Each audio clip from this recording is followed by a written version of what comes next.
Hello students, welcome to the knowledge points. Students, हम अपनी most important video में पढ़ने वाले हैं जो हमारे HBSE 2023 में आया हुआ साइंस के पेपर में कोड ए के मल्टीपल चॉइस क्वेश्चंस और वन वर्ड क्वेश्चंस जो हमारे 2023 के हरियाणा बोर्ड के पेपर में आए थे।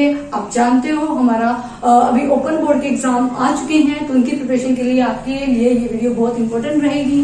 तो let's start the multiple choice questions. तो मैं उनका क्वेश्चन सबको बताऊंगी जो 2023 के एग्जाम में आए थे विद देयर सॉल्यूशन। तो let us start with the first question. First question क्या आया था? Unit of electric power. या मैं नंबर डाल देती हूँ। क्वेश्चन 1 क्या आया था? Unit of electric power is. Question ये था, ठीक है, यानी कि इलेक्ट्रिक पावर का यूनिट क्या होता है। तो इलेक्ट्रिक पावर का यूनिट बताने के लिए इसमें से 4 ऑप्शन थे, ओम, वोल्ट, ओम मीटर और वोल्ट। तो स्टूडेंट्स, आप जानते हो इलेक्ट्रिक पावर यानी कि एक तरह से इलेक्ट्रिसिटी। तो आप जानते हो इलेक्ट्रिसिटी का जो यूनिट होता है, इलेक्ट्रिसिटी को मेजर करना हम किस फॉर्म में कौन से यूनिट से करते हैं, तो वो है हमारा वॉट या फिर किलोवाट में करते हैं। अब इसे वोल्ट क्यों कहते हैं ये मैं आपको बता देती हूँ, क्योंकि इसका जो वोल्ट का नाम है जेम्स वोल्ट के नाम से पड़ा है, जिन्होंने स्टील इंजन की डिस्कवरी की थी। तो हमारे पास क्वेश्चन का आंसर हो जाएगा ऑप्शन बी, जिसका आंसर है वोल्ट। अगर ऑप्शन में किलोवाट आ जाता तो वो आंसर हो जाता। ठीक है स्टूडेंट्स, तो चलते हैं सेकंड क्वेश्चन पर। वो क्या है? Human I forms the image of an object on it's. यानी कि इसने क्वेश्चन पूछा है कि ह्यूमन आई जो है अपनी इमेज किसी भी ऑब्जेक्ट की अपने अंदर इमेज कहाँ पर फॉर्म करेगी, यानी कि कौन सी प्लेस पर। तो स्टूडेंट्स ऑप्शन थे रेटिना, प्यूपिल, आइरिस और कॉर्निया। तो स्टूडेंट्स, आप जानते हो ह्यूमन आई की इमेज अब मैं आपको पिक्चर में भी दिखाऊंगी, कुछ इस तरह से बनती है। यहाँ पर क्लियर लेंस लगा होता है इसके साथ, और यहाँ पर बाहर में कॉर्निया और आइरिस वगैरह बने होते हैं। ठीक है, और यहाँ पर रोड सब कौन से होते हैं आप जानते हो। ह्यूमन आई की 3 लेयर होती है। ठीक है, स्क्लेरोटिक लेयर जो सबसे बाहर वाली होती है, और उसके बाद होती है कोरोइड, और थर्ड होती है हमारी रेटिना। और जो आपकी इमेज है, जो हमारा क्वेश्चन है, जो आपका यहाँ पर जो लास्ट अंदर वाली इमेज मेम्ब्रेन है या जो लेयर है, सॉरी, ठीक है, यहाँ पर आपकी इमेज बनेगी कुछ इस तरह से। आप पिक्चर में देखोगे आपको ज्यादा अच्छे से क्लियर होगा, आप पिक्चर पर देख सकते हैं। तो रेटिना बिल्कुल अंदर वाली लेयर है, यहाँ पर हमारी आंख में इमेज बनती है। तो इस क्वेश्चन का आंसर हो जाएगा रेटिना, ऑप्शन ए। तो ये 2 क्वेश्चन हो गए। ठीक है, आगे स्टूडेंट्स, थर्ड क्वेश्चन है which of the following is not a biomass energy source. अब यहाँ पर क्वेश्चन क्या पूछा गया है कि इनमें से कौन सा बायोमास एनर्जी सोर्स नहीं है, जिसमें 4 ऑप्शन दिए गए थे, वुड, गोबर गैस, न्यूक्लियर एनर्जी और चारकोल। तो सबसे पहले हमें पता होना चाहिए कि बायोमास होता क्या है। Biomass students, biomass is a chemical, is a substance. Biomass is a substance that is coming from the living things, that is from plants and animals. It is an organic material. आप अभी ऐसे भी बोल सकते हो, biomass is an organic material that comes from plants and animals. और biomass energy क्या होगी, यानी कि जो एनर्जी आप बायोमास से लेते हो उसे आप क्या बोलोगे? Biomass energy. तो ऑर्गेनिक मटेरियल यानी प्लांट्स और एनिमल्स के सोर्स, यानी कि वहां से जो एनर्जी मिलती है उन्हें बायोमास एनर्जी बोलते हो। और यानी कि बायोमास एनर्जी कौन कौन से सोर्स देते हैं हमें पता होना चाहिए, और उनमें से 4 ऑप्शन दिए गए थे आपको, वुड, गोबर गैस, न्यूक्लियर एनर्जी और चारकोल। तो स्टूडेंट्स, मैं आपको बता दूं जो बायोमास जो होता है उन्हें कौन कौन से एग्जाम्पल है, वुड भी बायोमास का एग्जाम्पल है। ठीक है, ये हमें प्लांट से मिलता है, गोबर गैस भी वहीं से बनती है जो पशुओं के गोबर से बनाई जाती है। ठीक है, और ठीक है, और चारकोल भी बायोमास में आएगा। तो क्या बचा क्या? न्यूक्लियर एनर्जी, जो कि न्यूक्लियर प्लांट के अंदर हम बनाते हैं। ठीक है, न्यूक्लियर प्लांट लगाते हैं तो सोर्स ऑफ एनर्जी में पढ़ाया जाता है। तो इसका ऑप्शन आ जाएगा सी, जिसका आंसर आएगा न्यूक्लियर एनर्जी। और ये तीनों ऑप्शन में नहीं आएंगे, ये तो मैंने टिक इसलिए किए थे ताकि आप लोगों को पता लग जाए कि कौन कौन बायोमास का सोर्स है। हमें तो वो बताना था जो नहीं है, तो न्यूक्लियर एनर्जी नहीं है। ठीक है, अब आगे देखिए, which of the following hormones inhibits growth. अब हमारा क्वेश्चन क्या है, इनमें से कौन सा हार्मोन है जो प्लांट्स की ग्रोथ को इनहिबिट करता है यानी रोकता है। आपने ये वाला क्वेश्चन ध्यान से समझ लिया। इसका मतलब ये है इनमें से कौन सा हार्मोन है जो प्लांट की ग्रोथ को रोकता है। तो हमें 4 ऑप्शन दिए गए थे। पहला ऑप्शन है मैंने इंटरलाइन किया हुआ है ऑक्सिन, दूसरा है गैब्रेलिन, साइटोकिन्स और एब्सिसिक एसिड। और स्टूडेंट्स ये चारों ही प्लांट्स के हार्मोन्स होते हैं जो उसकी ग्रोथ के लिए और फंक्शनिंग के लिए इंपॉर्टेंट होते हैं, जिनमें से ऑक्सिन और गैब्रेलिन मेनली ग्रोथिंग में हेल्प करता है। ये डोरमेंसी से जुड़े हुए काम से जुड़ा होता है। ठीक है, सेल डिवीजन में जो सेल डिवीजन है उसको प्रमोट करवाता है। ठीक है, और बात रहेगी एब्सिसिक एसिड। जब एब्सिसिक एसिड है ये प्लांट्स की पत्तियों के अंदर सिंथेसिस होता है, लीव्स के अंदर, और वहां पर ये प्लांट्स के ग्रोथ को रोकने का काम करता है। साथ ही साथ ये विल्टिंग और फॉलिंग ऑफ लीव्स का भी काम करता है, उनको प्रमोट करता है। ठीक है स्टूडेंट्स, तो ये हो गया हमारा 3rd और 4th क्वेश्चन। आगे देखिए स्टूडेंट्स, अब हमें बताना है next, which of the following is non biodegradable. Non biodegradable substance कौन से होते हैं जिन्हें माइक्रो ऑर्गेनिज्म डिकम्पोज नहीं कर सकते। ठीक है, अब इनमें से कौन कौन सा होगा, देखिए 4 ऑप्शन दिए गए थे, glass, grass, paper, none of this. तो आप जानते हो ग्रास और पेपर है वो दोनों ही बायोडिग्रेडेबल होते हैं, जो माइक्रो ऑर्गेनिजम्स के द्वारा डिकम्पोज कर दिए जाते हैं। जो क्या हमारा कांच यानी कि ग्लास, उसे बायोडिग्रेड नहीं किया जा सकता, डिकम्पोज नहीं किया जा सकता बाय माइक्रो ऑर्गेनिज्म। तो हमारा ऑप्शन नंबर आएगा ए यानी कि ग्लास। नेक्स्ट क्वेश्चन है, which of the following is chemical formula for bleaching powder. हमारा क्वेश्चन क्या आया था, इनमें से ब्लीचिंग पाउडर का केमिकल फॉर्मूला क्या है। तो ऑप्शन आए थे CO calcium oxide, COCl2, COH2, CCl2।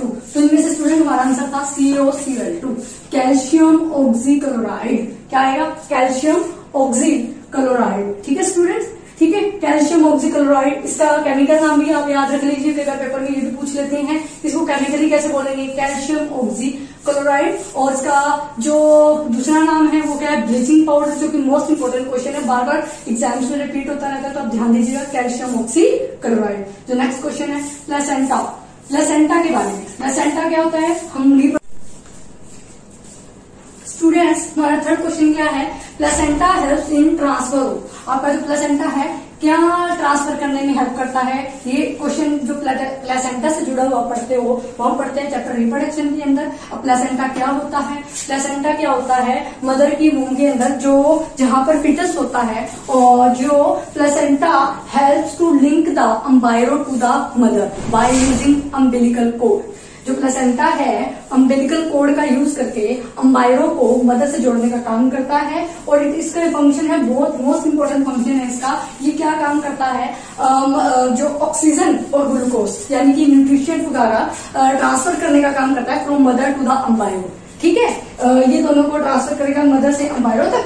और जो फीटस का वेस्ट है also help in to remove the waste from the foetus to the mother, यानी कि तीनों को ही ट्रांसफर करेगा, ये सप्लाई करने कितना, ये रिमूव करने के लिए। तो इसका ऑप्शन क्या आ जाएगा, ऑल ऑफ दीज। ठीक है स्टूडेंट्स, तो स्टूडेंट्स हमारा नेक्स्ट क्वेश्चन है क्वेश्चन नंबर 9, ये जो कि 1 वर्ड की फॉर्म में आया था 2023 के एग्जाम में। What is UNEP। तो UNEP क्या होता है, यूनाइटेड, UNEP की फुल फॉर्म ये इसलिए स्टैंड करता है, फुल फॉर्म लगा लीजिए, यूनाइटेड नेशन एनवायरमेंट प्रोग्राम।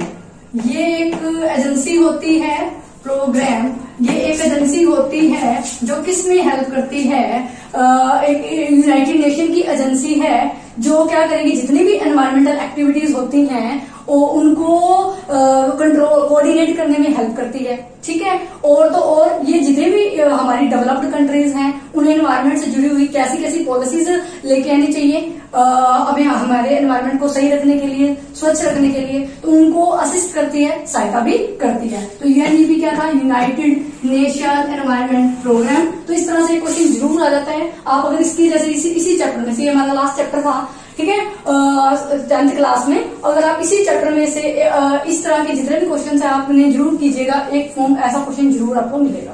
ठीक है स्टूडेंट्स, हमारा नेक्स्ट क्वेश्चन है क्वेश्चन नंबर 10, वो भी 1 वर्ड था। What is geotropism. जियोट्रॉपिज्म क्या होता है स्टूडेंट्स? जियोट्रॉपिज्म की कंट्रोल एंड कोऑर्डिनेशन चैप्टर में आया था कि जियोट्रॉपिज्म आपको क्या बताता है कि आपके प्लांट की ये किस तरह से मूवमेंट होगी according to the response of gravity, यानी कि ग्रेविटी के होने की वजह से, अर्थ की ग्रेविटी लगा लीजिए, अर्थ की ग्रेविटी की वजह से आपका प्लांट किस तरह से मूवमेंट करेगा, उसकी उस मूवमेंट को क्या बोलते हो? जियोट्रॉपिज्म। और आपको ये क्वेश्चन मिला था तो इसके टाइप्स भी आपको ध्यान देनी चाहिए। ये दो तरह का होता है, एक होता है पॉजिटिव जियोट्रॉपिज्म और एक होता है आपका नेगेटिव जियोट्रॉपिज्म। पॉजिटिव जियोट्रॉपिज्म क्या होगा? जब आपका कोई भी प्लांट का पार्ट ग्रेविटी की डायरेक्शन में, ग्रेविटी की तरफ मूवमेंट करेगा तो आप बोलोगे पॉजिटिव जियोट्रॉपिज्म हो जाएगा। अगर वो ग्रेविटी की डायरेक्शन के अपोजिट डायरेक्शन में, ग्रेविटी की अपोजिट डायरेक्शन में मूवमेंट करेगा तो हो जाएगा नेगेटिव जियोट्रॉपिज्म। इसका एग्जांपल जो आपके पेपर में आ सकता है, पॉजिटिव जियोट्रॉपिज्म मीन्स जैसे एग्जांपल हो गया रूट्स। जो आपका रूट्स है वो पॉजिटिव जियोट्रॉपिज्म का एग्जांपल हो जाएगा, क्योंकि जो रूट्स हैं आप जानते हो ग्रेविटी की डायरेक्शन में मूवमेंट करती हैं। और आपका जो स्टेम है या प्लांट के ऊपर वाला हिस्सा है, ठीक है, वो ऊपर की तरफ जाता है ना, आप पिक्चर में देख सकते हो, वो ऊपर की तरफ जाता है। इस गमले में देखिए आपको इमेज दिखाई गई है, तो आप स्टेम जो होगा वो ऊपर की तरफ जा रहा है विद पत्तियों के साथ, तो ये क्या नेगेटिव जियोट्रॉपिज्म का एग्जांपल हो जाएगा। ठीक है स्टूडेंट्स, आपका क्वेश्चन नंबर 11, ये भी 1 मार्क्स में आया था, 1 वर्ड क्वेश्चन था। ये क्वेश्चन क्या था?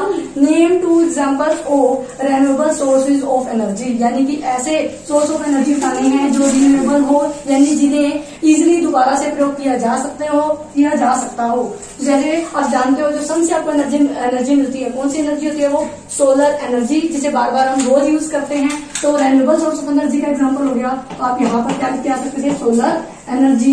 इसी तरह से विंड एनर्जी इसका एग्जांपल है, विंड से जो एनर्जी मिलती है आप विंड का यूज करके इलेक्ट्रिसिटी बनाते हैं विंड मिल लगाकर। और तीसरा है फॉलिंग ऑफ वाटर, क्या आएगा?